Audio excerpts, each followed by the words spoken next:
हिंदू और मुसलमानों की आस्था के प्रतीक साईं बाबा कभी अपने चमत्कारों को लेकर चर्चा में रहते हैं, तो कभी उनकी जाति को लेकर तरह तरह की बातें होती हैं। इस बार विवाद का विषय है साईं बाबा का जन्म स्थान। उनके कुछ भक्त साईं बाबा का जन्म स्थान शिरडी को मानते हैं। शिरडी उनकी कर्म स्थली रही और यही उनका देहावसान भी हुआ। वहीं कुछ लोग ऐसे हैं जो उनका जन्म स्थान शिरडी को नहीं मानते। उन्हीं में से एक हैं महाराष्ट्र के नए मुख्यमंत्री उद्धव ठाकरे। उन्होंने अपने भाषण में साईं बाबा का जन्म स्थान पाथरी को बताकर नए विवाद को जन्म दे दिया है। शिरडी से 275 किलोमीटर दूर पाथरी के विकास के लिए 100 करोड़ रुपए देने का ऐलान भी किया है। बस यहीं से विवाद शुरू हो गया है। सबका मालिक एक, ये सीख देने वाले शिरडी के साईं बाबा की समाधि स्थल को लेकर उभरा विवाद थमने का नाम नहीं ले रहा। अब आप सबके मन में ये एक सवाल आ रहा होगा कि आखिर ये विवाद शुरू कैसे हुआ। दरअसल महाराष्ट्र के औरंगाबाद जिले से नांदेड़ की ओर जाते हुए एक रेलवे स्टेशन है जिसका नाम है मानवत रोड। इस स्टेशन पर कई सालों से एक बोर्ड लगा हुआ है जिस पे लिखा है शिरडी के साईं बाबा के जन्म स्थल पाथरी जाने के लिए यहाँ उतरें। हालांकि ये कोई प्रमाण नहीं है, लेकिन यहाँ के स्थानीय निवासियों का यही मानना है। लेकिन शिरडी गांव के निवासी और शिरडी साईं ट्रस्ट के कार्यकर्ता इस बात का विरोध कर रहे हैं। इनका कहना है कि वे पाथरी के विकास के लिए 100 करोड़ देने का विरोध नहीं कर रहे हैं, लेकिन पाथरी को साईं की जन्मभूमि कहकर उसका विकास करना उचित नहीं है। इनका कहना है कि साईं की जाति क्या थी और साईं का जन्म कहाँ हुआ था, इसका कोई उल्लेख ही नहीं किया गया, क्योंकि बाबा ने कभी इस बारे में किसी को कुछ बताया ही नहीं।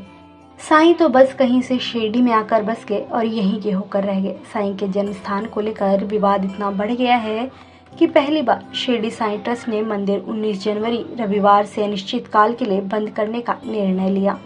साईं बाबा के अद्भुत चमत्कारों की चर्चा चारों तरफ रहती है। साईं बाबा के भक्त पूरी दुनिया में हैं। हिंदू और मुस्लिम दोनों ही समुदाय के लोग उनकी पूजा करते हैं। शिरडी साईं बाबा को मानने वाले उन्हें योगी, संत, फकीर पुकारते हैं। शिरडी साईं बाबा के धर्म और जन्म को लेकर लोगों में विरोधाभास है। कुछ लोग उन्हें हिंदू मानते हैं तो कुछ लोग मुसलमान। साईं बाबा कहते थे कि सबका मालिक एक है। श्रद्धा और सबूरी के साथ सबका मालिक एक का संदेश देकर धर्म जाति पाति का भेदभाव खत्म करने वाले साईं के ही धर्म पर आज लोग सवाल उठा रहे हैं और उनके धर्म के बारे में सवाल पूछ रहे हैं। साईं बाबा को भारत में एक महान संत के रूप में जाना जाता है। कहा जाता है कि ये अद्भुत शक्तियों से संपन्न थे। बताया जाता है कि साईं एक युवावस्था में फकीर के रूप में सबसे पहले शिरडी गए और जीवन भर वहीं रहे। मान्यता है कि जो भी उनसे मिलने आया उसका जीवन बदल गया। साईं बाबा के जन्म स्थान को लेकर इतिहासकारों और विद्वानों में अलग अलग मत हैं। कुछ लोग कहते हैं कि इनका जन्म महाराष्ट्र के पाथरी गांव में 28 दिसंबर के दिन साल 1835 में हुआ। हालांकि उनके जन्म को लेकर कोई ठोस प्रमाण नहीं है।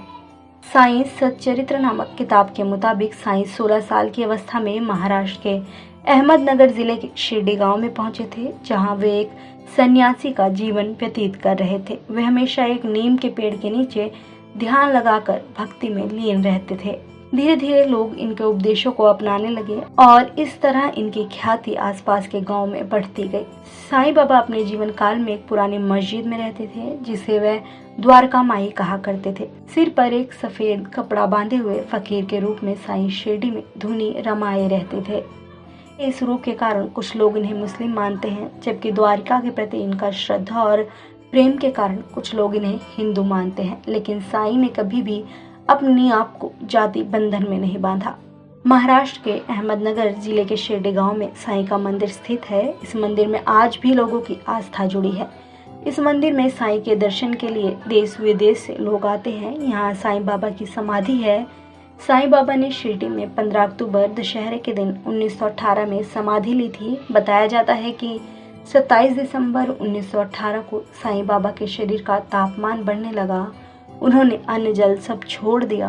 बाबा के समाधिस्थ होने से कुछ दिन पहले ही तात्या की तबीयत इतनी बिगड़ गई थी कि जिंदा रहना मुमकिन नहीं लग रहा था। लेकिन उनकी जगह साईं बाबा 15 अक्टूबर 1918 को अपने नश्वर शरीर का त्याग कर ब्रह्मलीन हो गए। उस दिन विजयदशमी का दिन था। हालांकि साईं के मंदिर से जुड़ी हुई मान्यता है कि जो भक्त सच्चे मन से साईं के दर्शन करने पहुंचते हैं उनकी कामना आज भी पूरी होती है। लेकिन पाथरी को साईं बाबा का जन्म स्थान बताने के बाद उभरे विवाद की वजह से शायद अब साईं बाबा के भक्त शिरडी में उनके दर्शन न कर पाए। खैर, लोगों की जुबान से राजनीतिक गलियारों में पहुंचा ये विवाद अब कौन सा रूप लेगा, ये अभी कहा नहीं जा सकता। लेकिन इस बारे में आप सभी की क्या राय है, हमें कमेंट करके बताइएगा जरूर।